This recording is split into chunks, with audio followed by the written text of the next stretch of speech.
Shout out to my friend Rom for bringing this topic to my attention, and this is one of the few times, ladies and gentlemen, that I am going to ask you guys to please spread this around, spread awareness around, because what we're going to be talking about here is pretty damn disturbing. So let's begin. We have ourselves an article on this subject that details things even further. Search on for Florida woman missing from cross-country trip. St. Petersburg, Florida. A Florida woman who vanished while on a nomadic cross-country trip in a converted camper van with her boyfriend is the subject of a nationwide search, while authorities labeled him Wednesday as a person of interest in her disappearance. Investigators say Gabby Petito, 22, was last in contact with her family in late August when the couple was visiting Wyoming's Grand Teton National Park. Much of their trip was documented on social media accounts that abruptly ceased. The boyfriend, Brian Laundrie, returned to their Florida home in her 2012 white Ford Transit van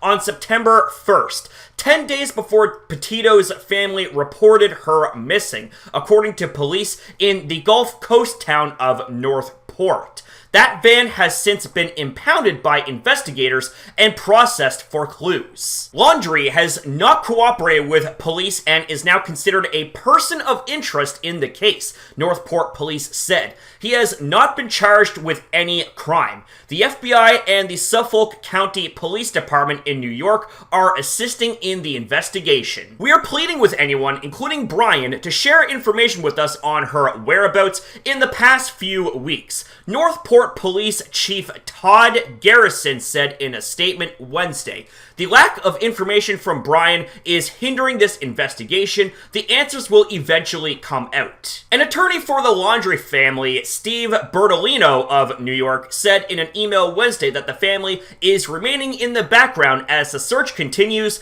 and will have no further comment. In my experience, intimate partners are often the first person law enforcement focuses their attention on in cases like this, and the warning that any statement made will be used against you is true. Regardless of whether my client had anything to do with Miss Petito's disappearance, as such, on the advice of counsel, Mr. Laundrie is not speaking on this matter, Bertolino said. Petito and Laundrie were childhood sweethearts in Suffolk County, but moved from Blue Point, New York in 2019 to live with his parents in Northport, which is about 34 miles south of Sarasota.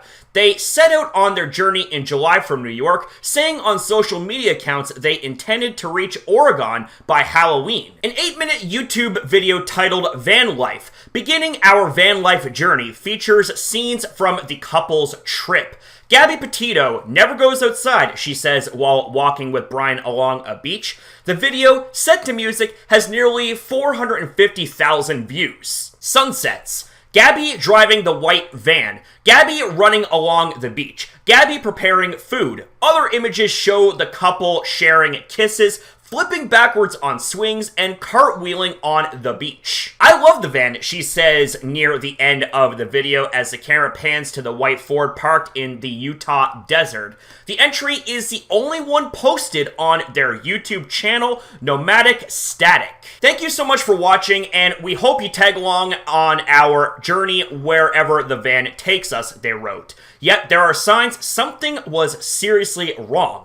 Police in the southern Utah tourist town of Moab responded to a call about a possible domestic violence incident that officers say was more of a mental health crisis involving the couple on August 12th. The officers said in a police report no significant injuries were observed. One witness called 911 and said he saw Laundrie and Petito fighting over a phone, according to the police report. When Laundrie got back into the van, Petito hit him in the arm before trying to climb through the driver's side window. Officers said they pulled the van over near the entrance to Arches National Park and saw Petito crying uncontrollably in the passenger seat. She told officers that she was struggling with her mental health. At no point in my investigation did Gabrielle stop crying, breathing heavily, or compose a sentence without needing to wipe away tears, wipe her nose, or rub her knees with her hands, Officer Daniel Robbins said in his report.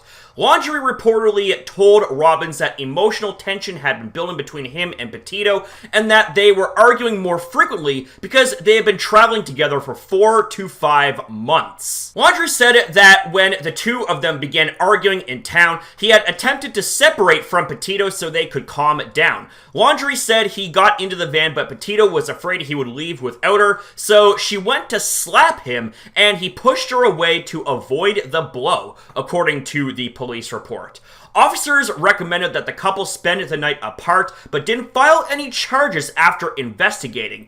It's not clear what happened next. Questions about what Grand Teton and Yellowstone National Park officials are doing with the case were forwarded to National Park Service headquarters in Washington, with spokeswoman Cynthia Hernandez saying in an emailed statement that the agency is coordinating with other law enforcement agencies about Petito's whereabouts. Petito is white, 5'5" or 1.6 meters, and about 110 pounds or 50 kilograms, with blonde hair and blue eyes, police said. She has several tattoos, including one on a forearm that reads, "Let It Be." Petito's family said in a statement that they need answers from Laundrie, including when he last saw her and why he left Gabby all alone and drove her van to Florida. These are critical questions that require immediate answers, the statement said. So, it's interesting and quite curious as to why Brian Laundrie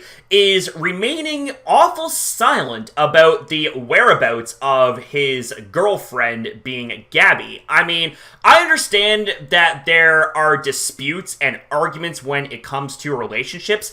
I get that. But someone is missing, okay? Don't you think that maybe, just maybe, you ought to just spill the beans if you have the information? Like, what the hell are you even doing, man? You're just making yourself look like a guilty asshole. Like, it's interesting how the only one in that van that appeared in Florida was Brian and not his significant other being Gabby Petito. And that right there automatically raises red flags for just about anybody reading this. And I am really, really concerned now for the safety and whereabouts of Gabby. I really, truly hope that she is okay. And I really hope that she gets returned safe and sound to her loved ones. Now, I get the whole innocent until proven guilty in the court of law sort of thing. I am a firm believer of that sentiment right there. But it's pretty damn suspicious that Brian Laundrie is being awful silent about this. You know what I'm saying? He's not cooperating with law enforcement when it comes to finding the whereabouts of Gabby. I don't know about y'all, but to me, it sounds pretty suspicious. Like, I don't know, man. I am picking up a lot of various bad signals and red flags here in this situation. So I really, truly hope that more details do come out in regards to this situation, because right from the jump, it is a scary, scary situation that could potentially have someone's life in, well, there's no potentially about it. Someone's life is in danger. They are missing. So, ladies and gentlemen, I'm not really sure what else I can say, so I'm going to reiterate what I said at the beginning. Please spread awareness of the subject around, because I would like to see a safe and positive conclusion from this situation. So, with that being said, ladies and gentlemen, thank you guys very much for watching. Thank you for your time as well. Have yourself a damn good one, and I'll see you guys in the next video.